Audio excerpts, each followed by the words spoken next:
teristimewanya pengusaha acara ini, saya tidak tahu macam mana sebut di Malaysia, yang terhormat. Hai, assalamualaikum warahmatullahi wabarakatuh. Berjumpa lagi dengan saya, Hai Merbat TV. Oke, apa kabar hari ini? Mudah-mudahan kabar daripada teman-teman semuanya, semoga kabarnya sehat selalu, berkah umurnya, dan selalu dipermudah segala urusannya oleh Allah. Amin, amin ya rabbal alamin. Oke teman-teman ya, seperti biasa, jom di video kali ini kita reaction bareng. Ini ceramah lucu daripada salah satu ustadz di Indonesia yang terkenal sekali. Ya, sering ceramahnya di Malaysia, teman-teman ya. Ustadz Das'at Latif.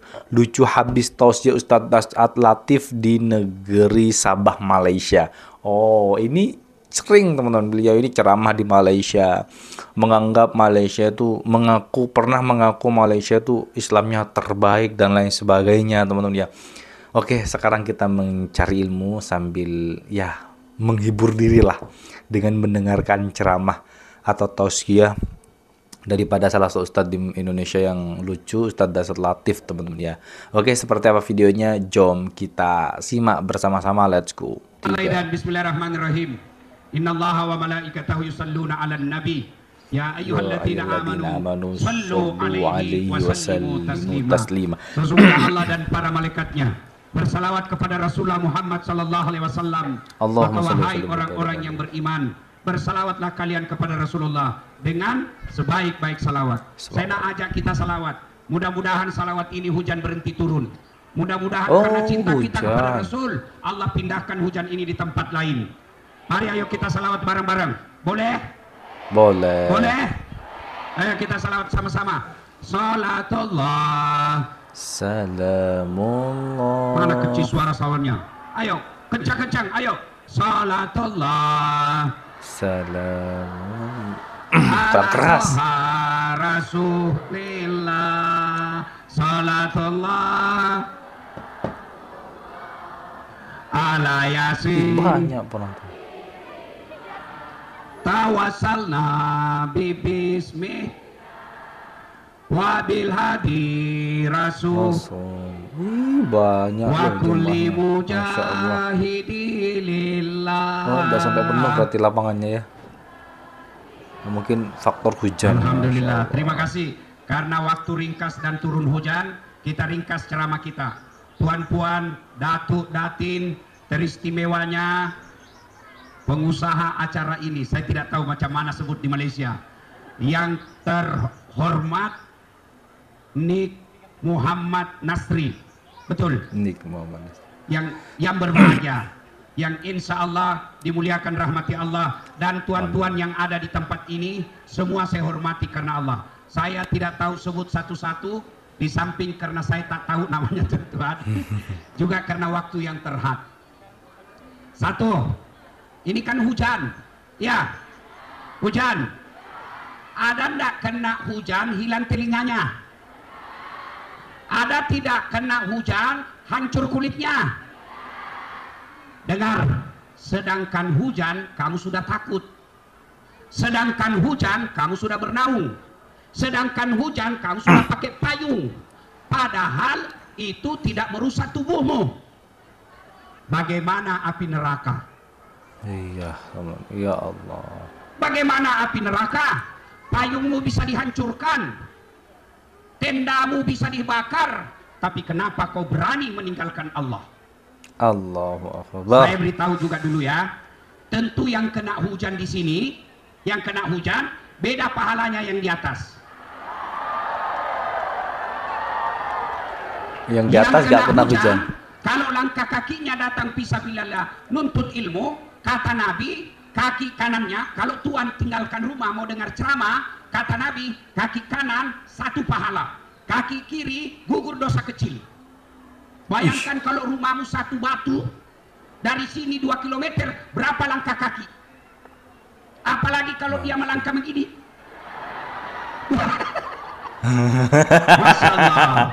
Nah, ya Allah. Sampai lagi di sini, basah bajunya kena hujan karena mendengar dakwah, kata Nabi, bajumu yang basah itu akan melindungimu dari api neraka kelak. Nah, itu untungnya yang kena hujan. pahala besar mencari ilmu ini luar biasa, teman ya. Satu langkah kaki kanan itu pahalanya besar. Satu langkah kaki kiri menggugurkan dosa. Masya Allah. Begitu sayangnya Allah kepada kita. Hanya saja kita ini lalai mendekatkan diri kepada Allah. Jangan pula kau turun berhujan-hujan. Nah, itu namanya bele-bele. Bele-bele. Allah Maha Adil. Yang kena hujan, Allah sediakan pahala. Yang tidak kena hujan, Allah kasih ketenangan dalam ceramah. Allah bagi semua ada hadiah. Nah, satu, semua Allah balas berdasarkan kesulitan dalam dakwah. Iya. Satu. Dua, tajuk kita hari ini membentuk keluarga harmoni. Tuan-puan yang saya muliakan, percaya tidak ada rumah tangga yang tidak ada masalahnya. Iya. Tidak ada rumah tangga yang tidak ada soalannya.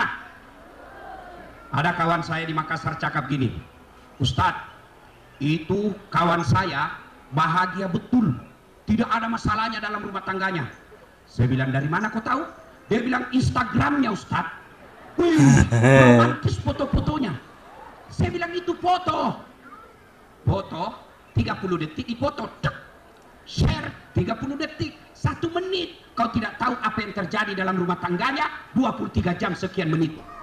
Namanya foto yang romantis peluk-peluk di share. Tidak mungkinlah dia lagi begaduh. Dia live siaran langsung. Hai guys, lagi begaduh guys. Ya nggak mungkin. Jangan percaya itu ya. Ini saya bagi tahu kau rahasia laki-laki. Kalau suamimu tiba-tiba kau dijadikan wallpaper, tiba-tiba dia jadikan kau history, fotomu dia peluk-peluk, pasti baru dia melanggar. Maka dia bayar dosanya dengan dia tampilkan istrinya. Tidak ada orang tak ada masalah dalam rumah tangganya. Contoh, saya kasih contoh. Istri cantik, kau kira bukan masalah. Istri cantik digoda orang, masalah. Berarti bagus kalau jelek istri.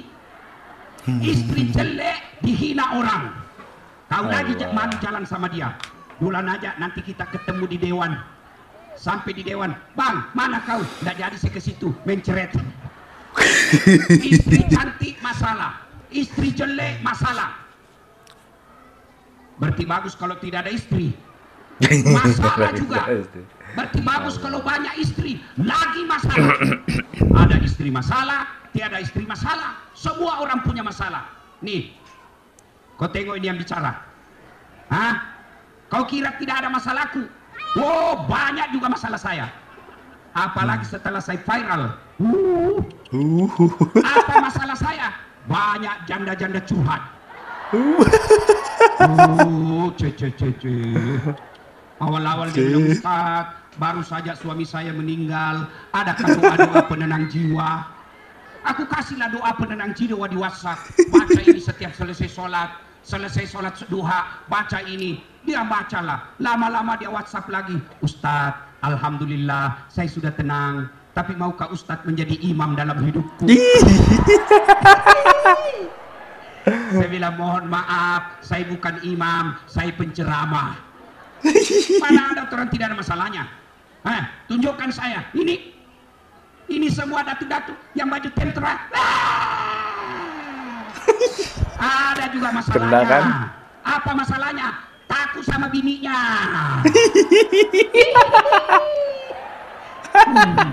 Ini timbangan polis. Takut juga sama bininya. Hakim, lebih-lebih lagi.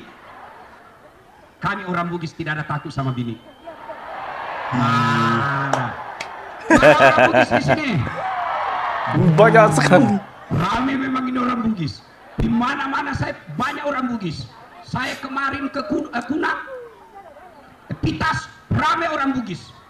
Kudak, rame orang Bugis. Tawau, lagi rame orang Bugis. Saya masuk penjara, rame juga orang Bugis. Orang Bugis semua. Malam ini penceramahnya orang Bugis. Saya dengar tadi baca doa orang Bugis. Kenapa kau tahu? Namanya Baco. Nggak mungkin jawab. Namamu siapa? Mas, sampean siapa? Baco, anda mungkin. Jenenge siapa? Abu Dale. Bugis. Nah, kalau orang Bugis, Pak Polis, nggak ada takut sama bininya. Tanya itu laki-laki Bugis. Cuma istrinya lebih berani. Nah, semua kita ada masalah. Lebih berat. Dalam rumah tangga ada orang sudah 2 anaknya, tidak ada rumahnya, masih kontrak-kontrak. Alhamdulillah, ada orang belum menikah sudah ada rumahnya, tapi apa masalahnya? Tidak ada anaknya. Ayo, ada lagi orang ada rumah, ada anak, apa masalahnya? Mertuanya ikut campur rumah tangga. Biar warna cat rumahnya mertua mau tahu, biar apa gelasnya mertua mau urus. Ada lagi orang mertuanya baik, punya anak, punya rumah, apa masalahnya? Suaminya curang. Orang Indonesia bilang selimitan. Jangankan sedulur-sedulur, jangankan para perantau dari Indonesia, jangankan kita orang tempatan, kurang apa mulianya Nabi? Tuan-tuan, puan-puan, pikir Nabi tidak ada masalahnya? Nabi itu apa dia minta pasti Allah kasih. Bahkan Allah dalam hadits qudsi Allah katakan, Muhammad, andai bukan karena engkau Muhammad, saya tidak ciptakan dunia dan isinya. Itu cintanya Allah kepada Nabi. Tapi apakah Nabi tidak ada masalahnya? Dengar hidupnya Nabi. Belum lahir, meninggal bapaknya.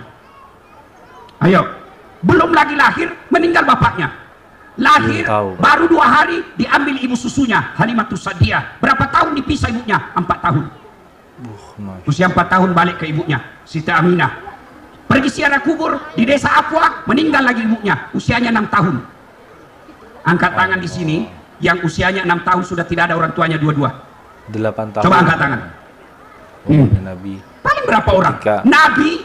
Kalau di kitab tarikh teman-teman ya, Nabi itu umur 8 tahun, ibunya meninggal. Ibunda Nabi meninggal pas Nabi umur 8 tahun, kalau tidak salah seperti itu ya. 6 tahun sudah yatim piatu. Ya Allah. Diambil kakeknya. 8 tahun meninggal lagi kakeknya. Usia 12 tahun mulai dagang. Dagangnya tidak pakai kereta, dagangnya tidak pakai pesawat, dagangnya pakai onta dari Mekah ke Syam yang kita sebut dengan Syria. Ada kereta dan ya, kenapa Nabi dulu dagangnya itu tidak pakai kereta, tidak pakai pesawat? Memang di zaman itu memang nggak ada kereta, nggak ada pesawat, nggak ada motor, nggak ada motosikal, adanya unta. Di zaman Nabi itu semuanya serba unta, teman-teman ya. Jadi cara dagangnya Nabi itu pakai unta, ya, dagang di pasar-pasar. Ya, Masya Allah, luar biasa. Nabi memang diberikan ujian yang luar biasa oleh Allah ketika masih kecil, teman-teman ya. Dan kita seharusnya bersyukur kepada Allah masih jauh diberikan nikmat yang luar biasa oleh Allah. Sudah diangkat jadi Nabi? Belum. Usia 25 tahun menikah dengan Siti Khadijah, 7 anaknya Nabi. Tapi berapa yang beliau lihat meninggal? 6. Ya. Coba tuan-tuan, 6 anaknya Nabi masih dalam keadaan kecil meninggal dilihat oleh Nabi. Ada di sini 6 meninggal anaknya? Ada di sini meninggal anaknya? 6. Nabi 6 anaknya meninggal pada usia balik masih remaja. Hanya 1 anak Nabi yang dilihat Nabi menjadi Rasul, hanya Siti Fatimah. Itu Nabi usia 40 tahun diangkat jadi Rasul, tambah banyak lagi masalahnya, diusir dari kampungnya. Bukan dibully di medsos, bukan dimaki-maki di media sosial, bukan dihina di media massa, tapi diusir oleh pamannya sendiri namanya Abu Lahab, pindah ke Madinah. Itu Nabi. Tidak ada orang, tidak ada masalahnya. Coba lihat, ini semua ini. Waduh, muka-muka penuh masalah semua ini. Apa masalahnya? Banyak utangnya. Ini anak muda, banyak juga masalahnya. Apa masalahnya? Mau nikah sama perempuan Bugis, tidak ada uang panaiknya. Masalah semua kita. Alhamdulillah, Alhamdulillah. Allah tidak berkata, nih Muhammad Nasmi, kalau ada masalahmu kau jadi ahli parlemen dulu. Tidak. Dan saat ada masalahmu Kalau ada masalahmu, kau kaya dulu, baru selesai masalahmu. Dan saat ada masalahmu, kau jadi jenderal dulu, baru selesai masalah. Kau jadi profesor dulu, kau jadi PhD dulu, baru selesaikan masalahmu. Tidak, Allah cuma minta dua. Ada masalahmu, Allah cuma minta dua. Ada masalahmu dalam rumah tanggamu, Allah cuma minta dua. Yang anaknya nakal, yang istrinya cerewet, yang suaminya curang, yang bisnisnya masalah, remote ekonomi rumah tangganya selalu pelik. Nih, Allah minta dua. Berapa? Berapa? Hanya dua. Berapa? Dua. Itulah sebabnya perempuan kalau dipoto selalu begini. Iya toh? Karena dia bilang dua rahasianya. Selalu angkat dua tangan, tapi tidak mau dua bini. Saya kira kalau dia bilang siap dua. Baru yang parah itu kalau perempuan dipoto mesti bengkok kepalanya. Saya tidak tahu kenapa mesti. Ada juga yang keluar lidahnya. Beli. Hei, dua. Berapa? Dua. Berapa? Dua. Dua saja. Lebih banyak syaratnya jadi ahli parlemen. Lebih banyak syaratnya jadi dun. Ada masalahmu, Allah cuma minta dua. Dengar baik-baik, bawa pulang. Apa itu? Kata Allah, ista'inu bisabri wassalah. Sabar, perbaiki sholatmu, saya yang selesaikan masalahmu. Itu janji Allah, bukan janji calon ahli parlemen. Kalau janji calon, andai boleh kita dijanji surga, surga pun dia janji. Wasta'inu bisabri wassalah. Kalau kita melaksanakan dua-duanya itu, maka semua masalahnya biar Allah yang menyelesaikan. Masya Allah, begitu baiknya Allah. Semakin kita menjauh daripada Allah, semakin bertambah masalah itu. Semakin kita mendekat diri kepada Allah, maka semakin selesai masalah itu diselesaikan. Masya Allah, luar biasa teman-teman ya. Dia bagi kartu-kartu namanya. Pilih saya, sama-sama kita orang Bugis. Ada masalahmu, kau call saya aktif 24 jam. Ini kartu nama saya. Begitu terpilih, dia ganti nomor HP-nya. Ada begitu di sini? Ada? Ada? Kau salah, kenapa kau pilih? Apa rahasianya? Kata Allah dua saja. Satu, perbaiki sholatmu. Dua, sabar. Sabar. Ustadz, suami saya Ustadz, setelah pensiun, aduh, gampang tersinggung Ustadz. Saya marah, dia pikir dia lagi saya singgung. Dia tidur, saya kasih bangun tendang kucing. Apa ini kucing? Tidur saja kerjanya. Dia pikir lagi saya singgung dia. Sabar. Bu, tuan-tuan, bapak-bapak, ada istrimu cerewet, sabar. Sabar. Kalau dia tidak mau berhenti cerewet, peluk dia. Peluk. Saya ada tuh, kalau istri saya marah, saya peluk dia. Saya balik kerja, kalau saya lihat mukanya mulai marah, saya peluk dia, baru saya menyanyi. Bila kamu di sisiku, hati rasa syahdu. Weh, mulai lagi senyum-senyum. Masuk kamar, masih marah juga, ku peluk dari belakang sambil ku menyanyi. Insaflah, wah.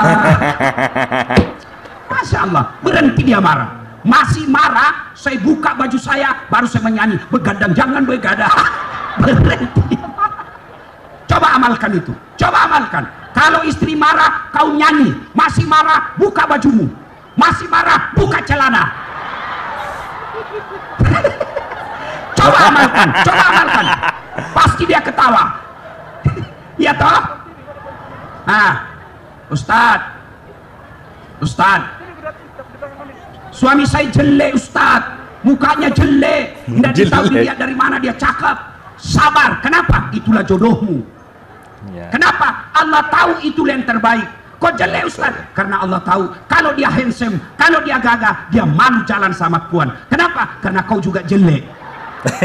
Selesai. Sabar, ada masalah, sabar. Ista'inu bisabri wassalah. Sabar. Bagaimana praktiknya sabar? Sabar dan salat. Bagaimana cara sabar itu?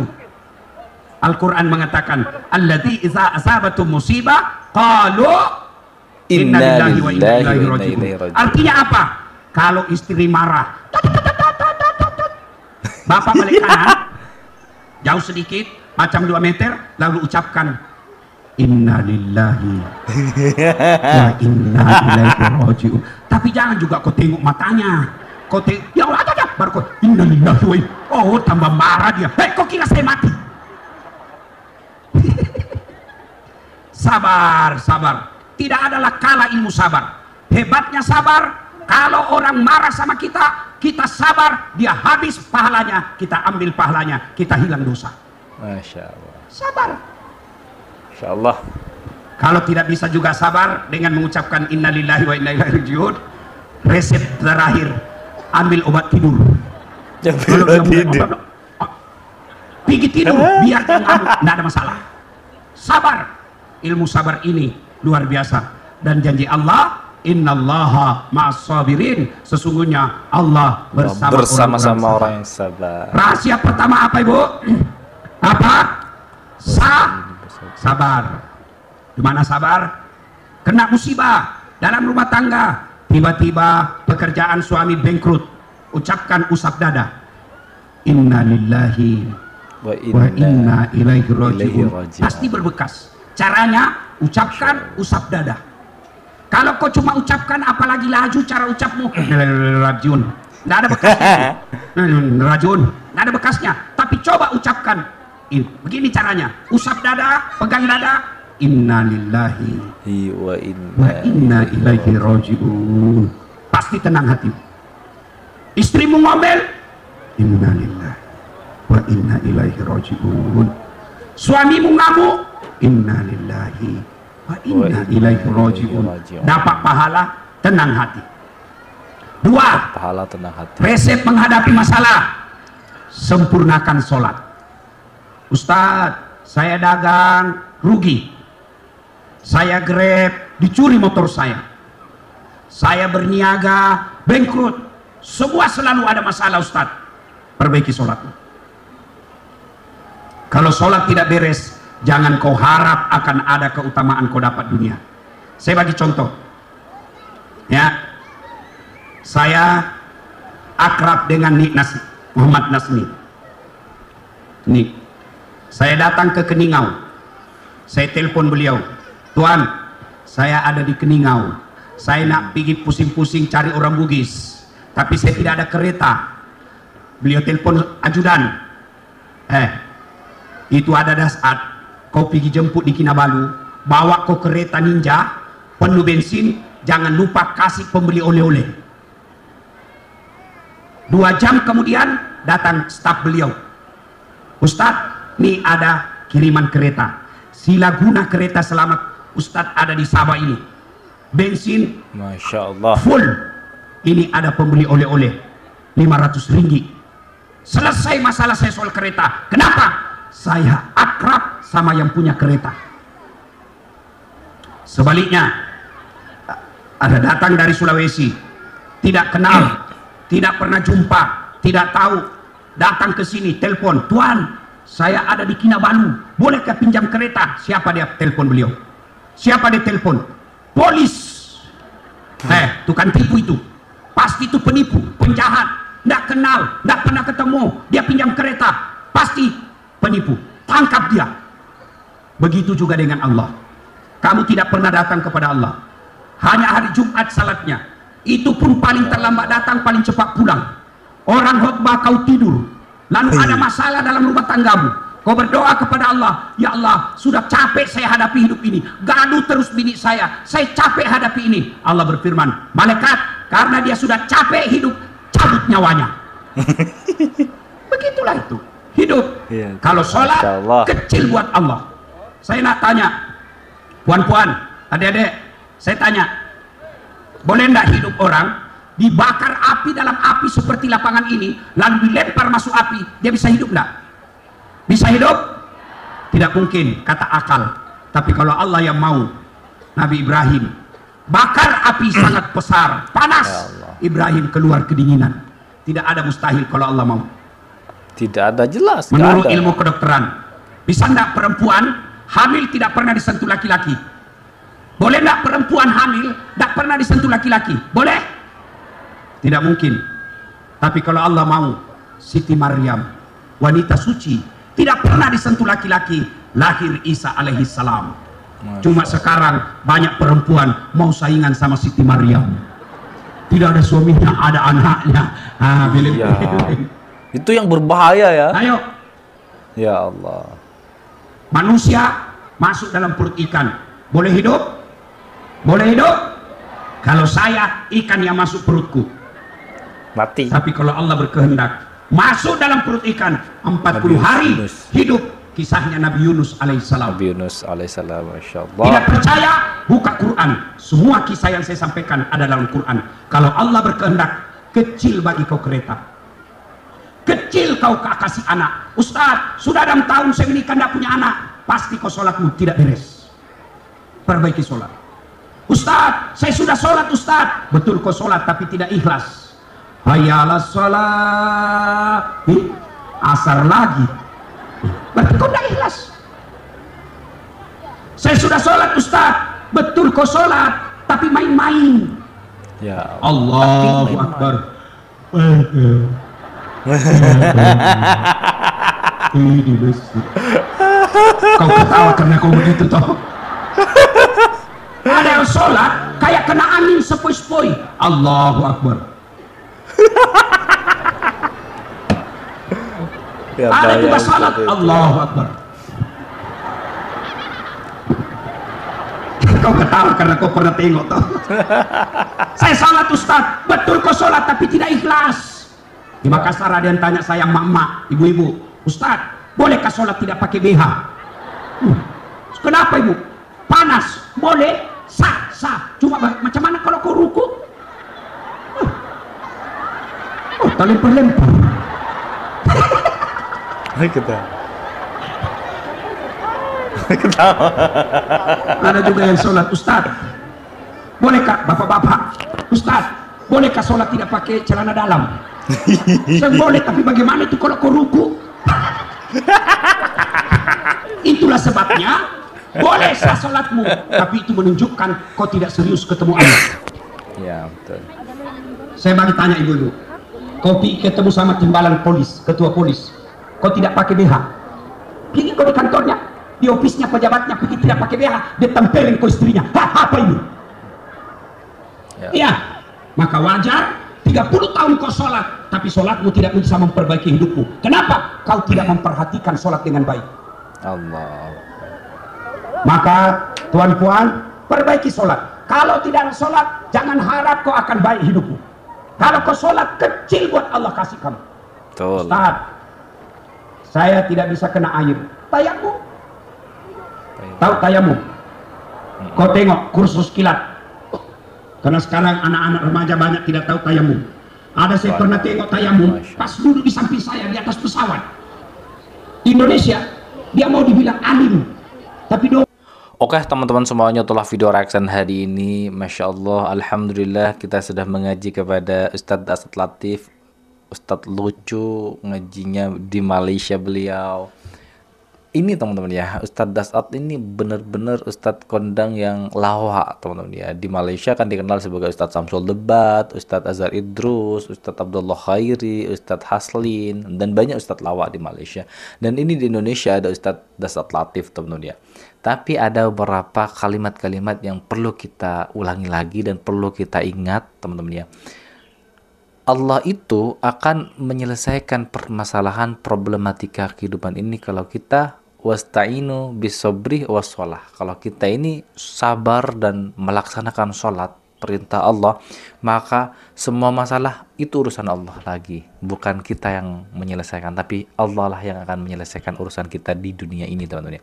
Maka dari itu, jom kita itu sabar menghadapi segala cobaan, menghadapi segala problematika kehidupan, dan jangan lupa tingkatkan takwa sholat kita. Perbaiki dan terus perbaiki. Maka kata Allah, itu bukan urusan kamu lagi permasalahan di dunia ini, tapi urusan Allah Subhanahu wa taala. Masya Allah. Oke, mudah-mudahan video ini bermanfaat, penuh dengan ilmu, penuh dengan keberkahan. Jangan lupa buat teman-teman yang suka dengan video ini, silahkan bantu dengan cara menekan tombol like, komen, dan share. Ya, seperti biasa, jangan lupa di subscribe channel daripada Hai Merbat TV ini. Baik, kita akhiri. Wassalamualaikum warahmatullahi wabarakatuh.